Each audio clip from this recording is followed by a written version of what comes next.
الحمد لله والصلاة والسلام على سيدنا ونبينا ومولانا محمد وعلى آله وأصحابه أجمعين. أما بعد، السلام عليكم ورحمة الله وبركاته.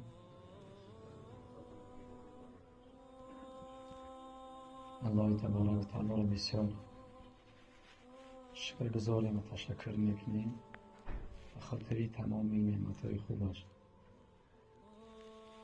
الله دوست است، الله مهربان است. الله تبارک و تعالی ما و شما را خلق کرده است، خالق ما و شماست. ما و شما را از نیستی به هستی آفرید، پیدا کرد. ما و شما را تمامی چیزهایی را که ما و شما نیازمندان چیزها هستیم زیادتر برای ما و شما عطا کرد. چون که خداوند دوست است.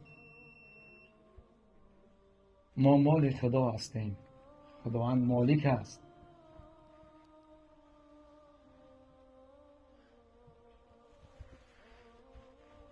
بسیاری از مردم ما نعمت‌هایی که الله سبحانه و تعالی برای ما شما عطا کرده است دستی کم میگیرن، اصلا نمیبینن. در زندگی زمانی که این بنده روی بعضی از مشکل ها می شود، بعضی از سختی ها می شود، که بعضی از قینی ها می شود، در زود ناامید می شود، فکرهای چی گمان های نسبتی الله می کند، در حالی که الله سبحانه و تعالی برای ما و شما به اندازه نعمت عطا کرده است. از حد نیاز مونتر زیادتر دارد. از هر طرف ما و شما در نعمت الله ما و شما غرق شدگی.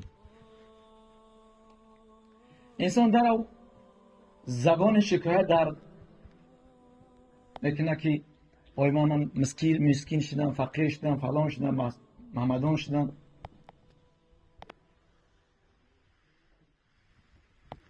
در حالی که الله سبحانه و تعالی اینقدر نعمت برای ما و شما عطا کرده است. دست، پا، چشم، زبان، دهان، گوشت.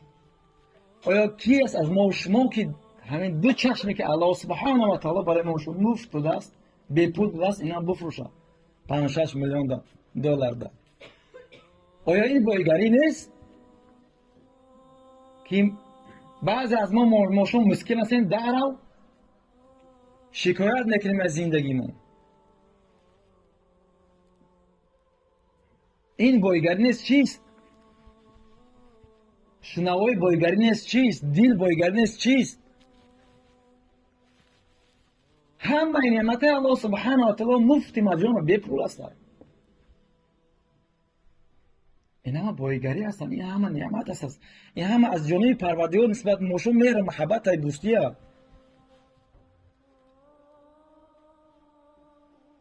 انسان نسبت پروردگارش همیشه باید گمانهای خوب کند، فکرهای خوب کند، شکرگزار باشد.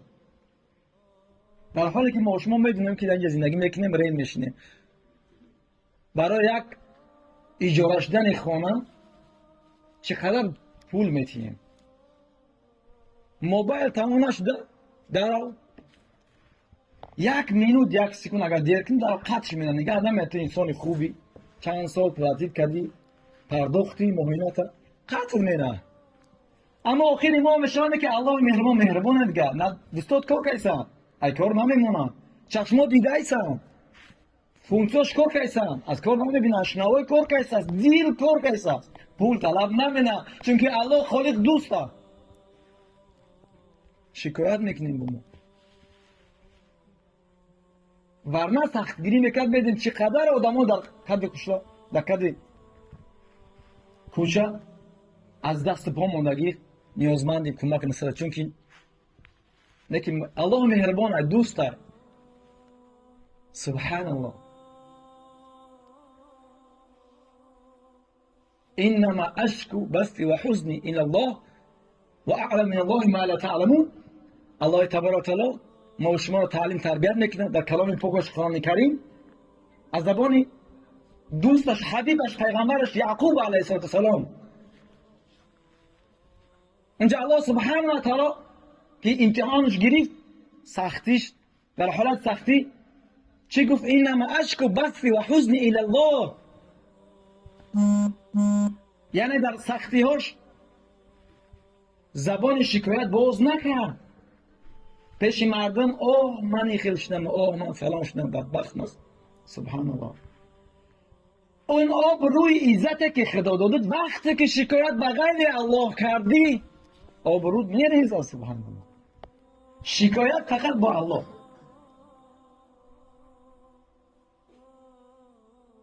هر چی که دل داری با الله پیش میاد شکایت داری. به غیر الله با مخلوق نه. یگان دروازه بغیر دروازه الله نکو. اون آبرو شرف عزت که الله دوستی محبت برای ما شده است کم میشه، کاسته میشه، از بین میره. بنابر همین خداوند ما را تعلیم داد در میدان آورد حبیب شه یعقوب علیه السلام 40 سال در فراق یوسف علیه السلام صبر استقامت کرد، زبان شکایت در نکرد، امید به الله کرد چون که الله دوست دارد. و خداوند ما شما تعلیم میده که اینما اشکو بثی و حزن الی الله، یعنی هر سختی پستی امتحان چیه که باشه با الله میگم شکایت بکن. و علم من الله ما لا تعلمون، اون چیزی که من از الله انتظار است من میدونم شما نمیدونید. پس الله دوست داره. الله دوست داره. همه نعمت برای ما و شما، دنیا برای ما، زمین آسمان افتا همه چیز برای ما و شما هستند. و الله دوست می‌دارد تا ببینه بندگانش در زندگیشو از نعمتاش استفاده برن و لذت ببرن، پیشرفت کنن، ترقی کنن. دوست می‌دارد. شانس میده برای ترقی و پیشرفت ما و شما.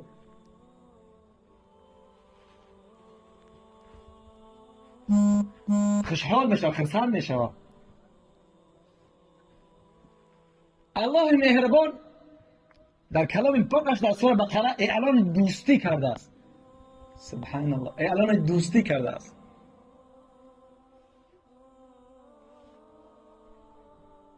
الله ولی الذین آمنوا.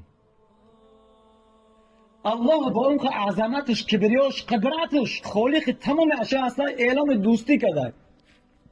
پیش از این که ما شما دوستی کنیم اعلان کنیم.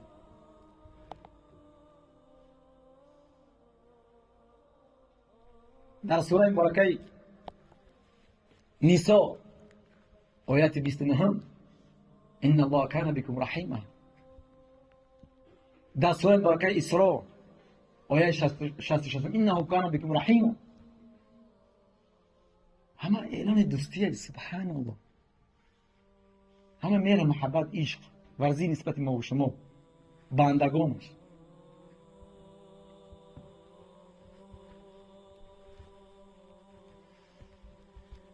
الله که عظمتش، بزرگیش، کبریاش حد و مرزی نداره. با اون که قدرتش، کبریایش اعلان دوستی کرده است، در حالی که هیچ نیازمندی ما و شما هم نیست، هیچ محتاجی ما و شما هم نیست. رب العالمین هست. چه نعمت بزرگی. الله اکبر.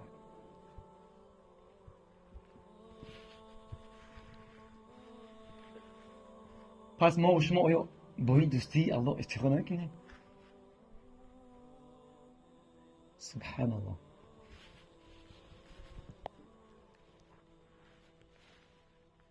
ولی در زندگی وقتی که انسان با یکان انسانهایی که پوست مقام دارن آشنا می شود، چقدر احساس میکنن. ماشاءالله. انسانهایی که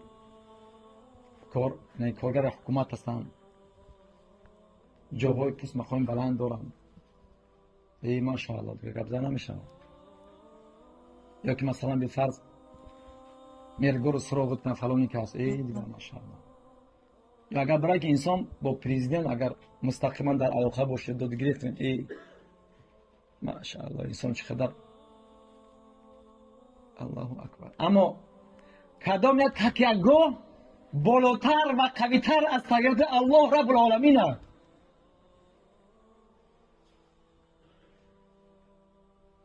کدام یک تکیهگاه با دوامتر و همیشه پایدارتر از تکیهگاه الله رب العالمین است؟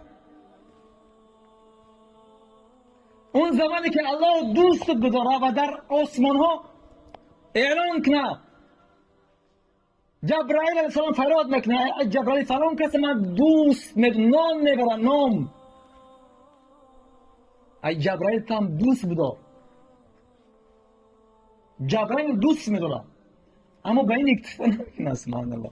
الله میفهمد جبرائیل اهل تمام آسمان فرشته بگو فلان کسی الله دوست میداره و تو هم دوست میداره و با تمام ملائکه سبحان الله دوست میدارن. چه افتخار عظیمی است. سبحان الله. پس الله سبحانه و تعالی اعلان دوستی کردن با کی؟ الله ولی الذین، الله دوست و دوستدار کسانی است. کی هستن اونها؟ کی هستن اونها؟ بایها، مشهورها، قویها، زورها، بزیبها، بلندها کی هستن؟ کدام ملت قوم هستن؟ یا جاهلا هستن، یا بیسوادا هستن، یا فاسقان و پاکان هستن، یا منافقین هستن، یا بهنرا هستن؟ کی هستن؟ چرا الله دوست می‌داره؟ فاسقانه؟ یا اون کسانی که این سال و سال نماز میخونن، این عید او عید، یا که این رمضان اون رمضان، یا این جمعه او جمعه. متاسفانه همین جمع ما چقدر از برادر هستن که نماز ازاوش نکردن، این جمعه اون جمعه. سبحان الله. آیا همین الله سبحانه و تعالی دوست می‌داره؟ آیا اعلان برای دوستی برای همین انسان اعلان کردن کلام پاکش؟ الله ولی الذین آمنوا. الله سبحانه و تعالی بروازه قرار داده است به دوستیش که انسان به الله نمیرسه، به دوستی الله نمیرسه تا درون از دروازه ایمان و اعمال بگذره، در آید، بعد به الله میرسد. یا ایها الذین آمنوا یعنی ایمان، مؤمن ها، یعنی اون کسانی که با عقل هستند، نه کسانی بی عقل، نه کسانی صاحب. تمام مفسران میفرمایند تفسیر که هر جا که الله سبحانه و تعالی میفرماید یا ایها الذین آمنوا، خطاب به مؤمنان میکند، میفرماید یعنی آمنو کسانی که ایمان آوردید به الله، یعنی به من ایمان آوردید، به روز قیامت ایمان آوردید، به امید دارید، یعنی ای صاحبان صاحب عقل، ای کسانی خردمند، یعنی مؤمن یعنی که با عقل با سواد میشه.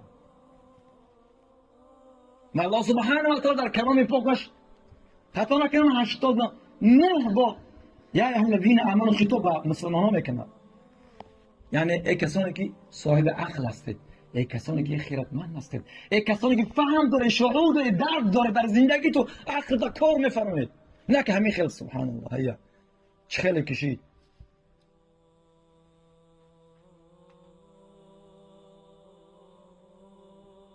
اگر عقل نباشه سبحان الله چقدر مردم در حیات ما شون در ببینه گو پرستی میکنن، بت پرستی میکنن، اعوذ بالله، مایمون پرستی میکنن در هندوستان، در چون به عقل انسان مؤمن است که عقل داره.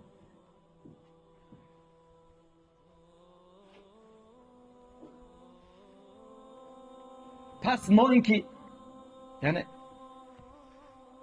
نایل این دوستی الله شیم، پس دستیدن با عقل شیم، عقل کار بفهمین، شعورت کار بفهمین تا نایل و محبت الله سبحانه و تعالی نصیب ما و شما شود.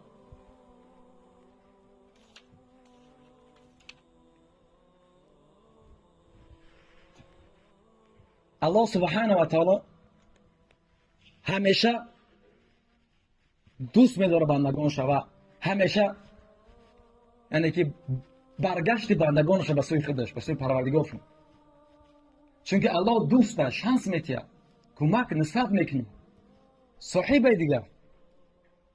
اون حدیث صحیح ده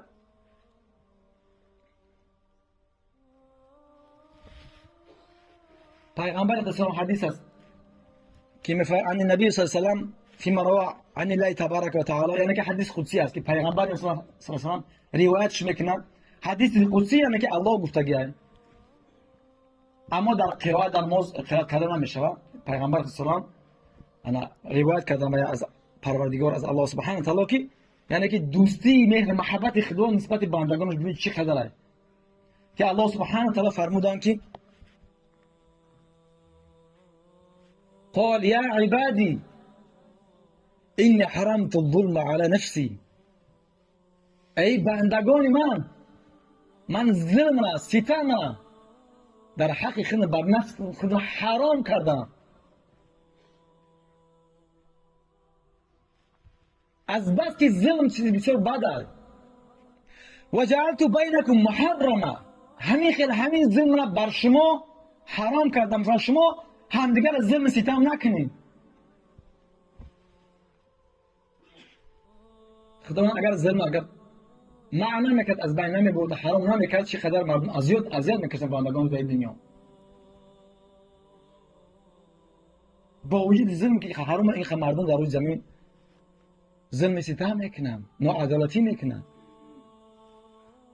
در ادامه فرمان خداوند که یا عبادی کلکم ضال الا من هدیته فاستهدونی اهدکم، ای بندگان من همه شما یعنی گمراه هستید، راه حق پیدا نمیکنید، راه درست، راه خوشبختی را، راه آدمیزات، راه انسانیت پیدا نمیکنید، شما گمراه هستید همتون. الا من هدیت، مگر کسانی که من اون انسان را هدایت بکنم، اون انسان را از راه باطل برای حق بیارم شو، از ضلالت از گمراهی برای حق بیارم شو، از نابودی به هستی، از ناخوشی از بدبختی به خوشبختی بیارم شو، از راه جهنم و سوی بهشت بیارم شو. فاستهدونی اهدیم، پس شما از من طلب هدایت بکنید، از من تا منم شما را هدایت بکنم. یا عبادی کلکم جائعون الا من اطعمته فاستطعمونی اطعمکم، ای بندگان من همه شما گرسنه هستید مگر کسانی که من اونها را طعام بدهم، پس از من طعام طلب کنید. همه ما و شما که میخوریم در زندگی میستید الله داده، با اجازه و اراده خداوند است. اون پول چیز مال چیز نه، اینا سبب هستن، اما الله سیر میکنه. ورنه چقدر از انسان ها میدونی که بای بدولت هستن، ثروتدار هستن، اما یک قدر آب تشنه میشن، آب دیگه نیست. هست آب اما الله اجازه نمیتیه، الله نمیشونه، گشنه است الله طعام نمیتیه. برادر عزیز پیشتر بسیار چخصان جا نیستن، برادران جا بیان. بارک الله فیک، تیز وقت نگذارن، زود بارک الله فیکم. چقدر جای خالی هستن، پر کنم جانا. جاوز میمونم، چی بگیره اینا.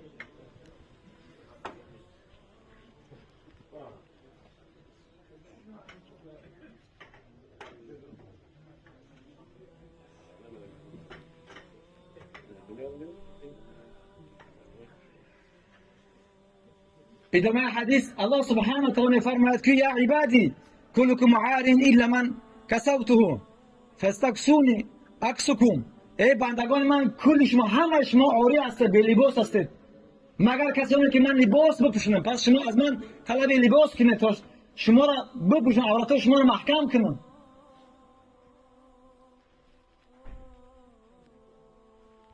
یا عبادی انکم تخطئون باللیل والنهار وانا اغفر الذنوب جميعا فاستغفروني اغفر لكم، ای بندگان من شما شب روز کمبودی میکنید، شب روز گناه میکنید، معصیت میکنید،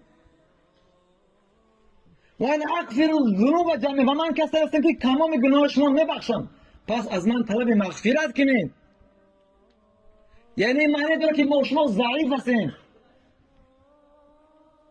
خطاکار هستیم، چقدر خطا میکنیم. اما الله مهربان داره، من دوست الله غفار داریم.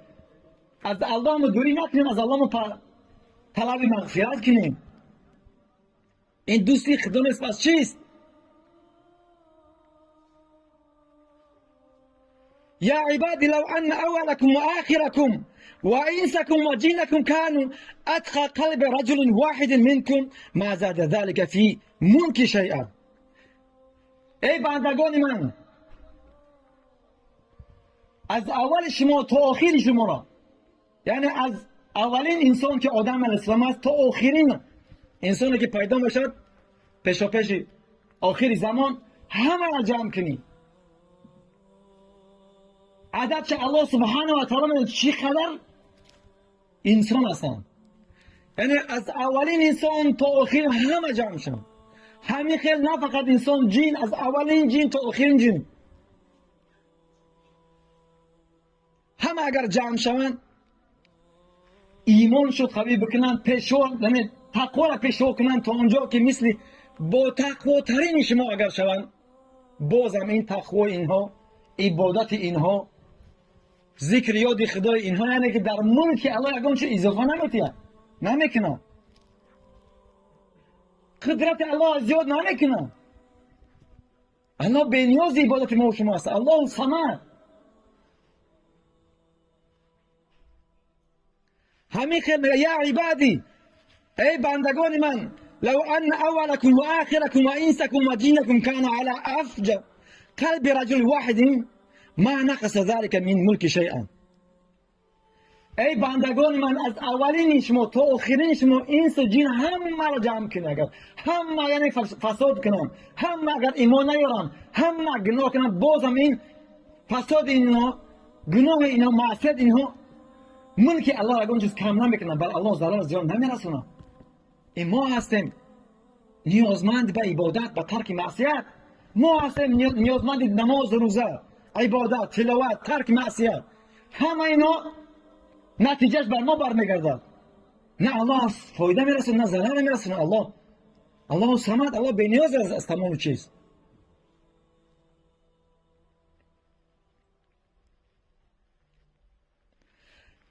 يا عبادي لو أن أولكم وآخركم وإنسكم وجنكم قوموا في صعيد واحد فاسألوني فأعطيت كل إنسان مسألته ما نقص ذلك مما عندي إلا كما ينقص المخيط إذا أدخل البحر. همین که الله سبحانه و تعالی میفرماید بندگان من، از اول شما تا آخر شما را همه انسان ها جمع شوند، همین خیلی جین ها از اول تا آخر همش جمع شوند، همش یکسره اگر از من طلب کرد، خواهشات دیدید، همش هم نتیم، اما یگان قطره ذره از ملک من کم نمیشود. یعنی مثل این که زمانی که این اقیانوس سوزن در اقیانوس بدوز ببردار، چقدر سوزن از آب اقیانوس کم میکنه؟ یعنی هیچی چیز ملک خدا کم نمیشه اگر همه جمع شما، مثل مول و مرخ از اول تا آخر، اینس جین همه، و همه را خدا میدونم، میبینم، میفهمم، همه را خدا که بوده اگر خواسته هاش بازم نی، از ملک الله هیچ چیز کم نمیشه. الله نیازمند ما و شما نیستن.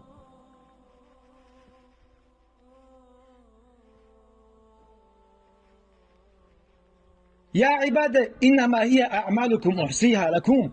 ای بندگان من، اعمال شما من نگاه میدارم. ثم اوفیکم ایاها، سپس وقتی که روز قیامت میاد من شما را مکافات طبق اعمالتون میتیم. الله دوست میدونه نظر به اعمال ما و شما. فمن وجد خیرا فلیحمد الله، هر کس اگر کرد، یعنی در زندگیش در دنیا هر اعمال خیر شایسته کرد، پس خداوند از شکر کنه که موفقش کرده است. توفیق الله است. هر کس که وقت نماز وقت در کارش وقت نماز اومد تاکسی نمیپره نماز هم میخونه، یا که در خونه در جای هست که وقت نماز هم میخونه، روزش هم میگیره، زکاتش هم میده. پس الله را بگم حمد بگم خداوند توفیق بده. و من وجد غیر ذلك فلا یلومن الا نفسه. هر کس غیری اعمال صالح اگر در دنیا یعنی پیدا بکنه یعنی که انجام بده، پس با غیر نفس خودش کسی را سرزنش ملامت نکنه. عیب خود شد. انسان زمانی که معصیت گناه میکنه، ترک نماز و روزه رو با معصیت، عیب خود شد. پس یگان کس سرزنش و علامت به غیر خودش نکنه. الله مهربان بسیار مهربان، شانسای بسیار میتید. در قرآن کریم سبحان الله چندین جا میفرماد این عیب ماست که ما دوری کردیم از کلام پاک. کلام پاک گذاشتیم کنار. حتی من یقین دارم در بعضی خانه های ما شما قرآن مصحف پیدا میشه. پیشکی کمی اخلاص و محبت زیادتر بود، اما روز به روز سال به سال طرف دنیا رفته اونجا که قرآن هم در مصحف هم در خانه هم نیستن. خواندن و فهمیدن عمل کردن به جای خودش، که در حالی که ما وظیفه داریم باید در قرآن زندگی کنیم، قرآن بر تمام عالمیان برسونیم. الله خدای ماست، دین حق ماست، کلام پاکش از ماست. الله اعلام دوستی با ما کرده است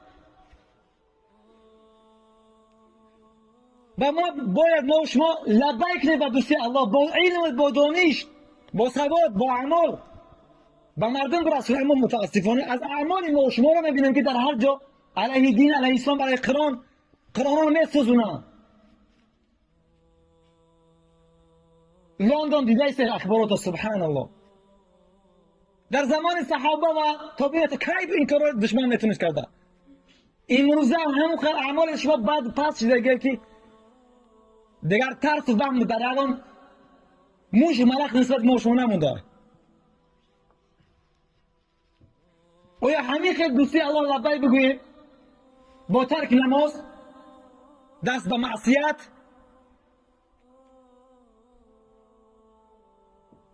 سبحان الله. بعد شکایت میکنیم امروز اینترنت قرآن جاشد عوض کرده، جای قرآن اومده. الا ماشاءالله انسان مسلم پیدا میکنه در خونش مصحف داره، مصحف میخونه، همه تلویزیون، همه اینترنت. کاش که اینترنت درس میگه، اون چیز استفاده میکرد. دوستی الله با این خیلی لبیک بگیم سبحان الله. زمان صحبت نکنه برادر عزیز آخی سبحان الله چه کار فیدور است. آخی تو مسلمانی سبحان الله بخاطر جنگ می نکنه. یعنی تو چی میگوی تو سبحان الله. این چی وضعیت است؟ این میبینیم امروزه که ما همه نسبت ما حمله میکنن، چی در فلسطین، چی در دیگر در لندن سبحان الله، چی در دیگر جاش، در همه جا. پس اگر ما بخواهیم که همون عزت آبرویی که داشتن برادرای ما و شما، پس باید بر بگردیم به قرآن و سنت، به دین. الله سبحانه اعمال تا بندگان اعمال تا درست کنه. الله نمیگه من از تو پول میخوام، چیز میخوام، نگفته است. الله نمیگه من از تو پیش قدم مال ماشین نمیخوام. بالاترین وظیفه‌ترین خسر خونه رو الله طلب نکرده است از ما شما. الله سبحانه تعالی از ما تعاون طلب نکرده است، ریزق طلب نکرده است. ریزق الله میته، رازق الله. اعمال کردار تا به اندازه قدرت توان به همه همونی. الله سبحانه و تعالی یک آیت تلاوت میکنه درباره اعمال میفرماید که اعوذ من الشیطان الرجیم فمن جاء بالحسنة فله عشر امثالها. هر کس که بیاد قیامت با حسنات، فله عشر امثالها، برای انسان 10 برابر میتیه. یعنی انسان خودش یک تک یک عمل خوب است، یک نماز 10 نماز میته، نه نماز الله سبحانه و تعالی از پس خودش شانس میته، شانس فضل کرم استخوات خداوندی میته. یک حدی 10 میگیری در حالی که یک کرده یک نماز خونده 10 نماز نخونده. و کسی صدقه از 10 تا 700 است. کسانی که در راه الله سبحانه و تعالی خرج میکنن حالا تا 700 زیاد میشه، یعنی یک کردی 700 گرفتی، یک نماز 700 نماز. اما و من جاء بالسیئه فلا یجزى الا مثلها. اما هر کس اگر قیامت پیش الله بیاید با گناه و معصیت، فلا یجزى الا مثلها، جزاش الله نمیده مگر مثل یک گناه کردی یک تا میده انسان خدا اسما 10 نمیرسه. این عدل خداوند نسبت ما و شما. چی خیلی الله مهربان دوست کنید برنامه گرد به سوی خدا. ای برادر عزیز، هر یک ما و شما بده چی کار کردید هستیم، چی کار هستیم دارید، چی کار کردیم، چی گناه کردیم، پس بس توبه کنیم پیش خدا، بر بگردیم سوی الله سبحانه و تعالی. دوست میداره الله سبحانه و تعالی بنده‌اش بر بگرد به سوی الله و پروردگار جان، توبه میکنه. دوستتر، سختتر، بالاتر، مولتر از اون کسی که در دشت بیابان می‌بیند شترش با تمام عضوقاش گم میکنه در صحرا چور بیابان. یگان نشونه یعنی زندگی نیست آب و نون نمکه. بعد از اینکه انسان ناامید میشود که تمام دیگر یعنی که مرگ است، تمام یک راه است که مردار است در چور صحرا، ناامید میشینه. یک زمان بیدار میشه میخیزه از خوابش که شترش با تمام عضوقاش در طول سرش چخته. سبحان الله، از خرسندی را از بس که شادی را که نگه زنده میمونم با جای میگه که یا الله تو پروردگار من هستی، من ربی تو، من بنده تو هستم. برعکس میگم ای خدا تو بنده من هستی، رب من خدای تو هستم. از بس که خرسنده الله سبحانه و تعالی از توبه بندگانش از این تا انسان سختتر مولتر خرسند میشود. بس توبه، بس گناه. کدام انسان با شراب، با خمر، با قمار، با ربا، با حرام بنده خدا به خوبی رسیده است. با ترک معصیت گناه رو به الله انسان به خوبی میرسد. انسان به خوشبختی، به رضامندی الله میرسد و بهش جاویدان میرسد. پس در آخر از الله سبحانه و تعالی ما دعا میکنیم که خداوند ما شما همه هدایت موفق کند، یعنی از تمام کار گفتارهایی که ما را از خودش دور میکند تنها به خودش ما را محافظت کند، از تمام کار کردار و گفتار و اعمالی که ما را به سوی خودش نزدیک میکند خداوند تا دم مرگ بارها و شب روز نصیب روزی ما بگرداند. و تمام برادرانی که در هر جا کنار گوشه هستند به خصوص به فلسطین کمک و نصرت کند، یردام شو کند، پیروزی نصیب روزی کند. آخر دم الحمدلله رب العالمین. السلام علیکم و رحمت الله و برکاته.